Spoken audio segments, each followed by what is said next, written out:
TFC spiritual ప్రేక్షకులకు స్వాగతం. ఈ వారం రాశిఫలాలు పరిశీలిద్దాం. ఓం వసుదేవసుతం దేవం కంసచాణూరమర్ధనం దేవకీ పరమానందం కృష్ణం వందే జగద్గురుం. శ్రీ రాధాకృష్ణాభ్యాం నమః. కృష్ణం వందే జగద్గురుం, అర్జునం వందే జగదేకవీరం. ఈ వారంలో మనకి గ్రహ స్థితులు ఏ విధంగా ఉన్నాయి ద్వాదశ రాశుల వారికి చూద్దాం. ముఖ్యంగా ఈ యొక్క కుజుడు వృషభ రాశిలో, ఆ కుజుడు వృషభ రాశి నుంచి 2 ఆగస్టు తర్వాత మిథున రాశిలోకి మారుతాడు. ఇది ఒకటే మార్పు, మిగతావన్నీ కూడా ఈ వారంలో అలాగే ఉంటాయన్నమాట. ఇక మరొకటి ఏంటంటే శుక్రుడు కూడా సింహరాశి నుంచి మనకి కన్యారాశిలోకి వస్తాడు. మిగతావన్నీ same as it is. So ఇక్కడ బుధుడు మిథున రాశి, గురుడు రవి ఇద్దరు కూడా కర్కాటక రాశి, కేతు శుక్రులు ఇద్దరు కూడా సింహరాశి, శని వక్రించి మీనరాశి, రాహువు కుంభరాశి.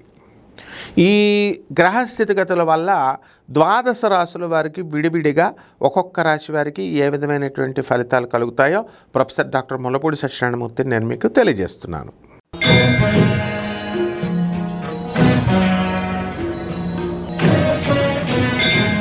కుంభరాశి, ఈ కుంభరాశి వారికి అందరికీ కూడా ఈ వారం తిరుగులేదు. మీకు ఊర్లు తిరుపతి వెళతారు, కుంభకోణం వెళతారు. చూసారా, అసలు మీరు కుంభరాశి వాడు ఈ వారాంతంలో అంటే 2 ఆగస్టు 2026 సంవత్సరంలో కుంభకోణం మీరు వెళ్ళాలి, కుంభరాశి వారు కాబట్టి. కానీ ముందే మీరు వెళ్ళిపోతారు, తిరుపతి వెళ్ళిపోయి అక్కడి నుంచి కుంభకోణం వెళతారు.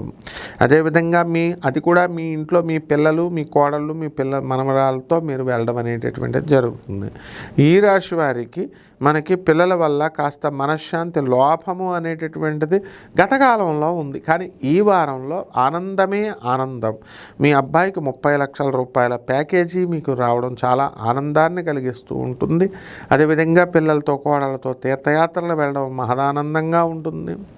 అదేవిధంగా ఈ యొక్క రాశి వారికి సప్తమ స్థితిగతులైనటువంటి కేతు శుక్ర గ్రహాల ప్రభావాల వలన మీకు భార్య వలన మనశ్శాంతి అనేటటువంటిది వస్తుంది.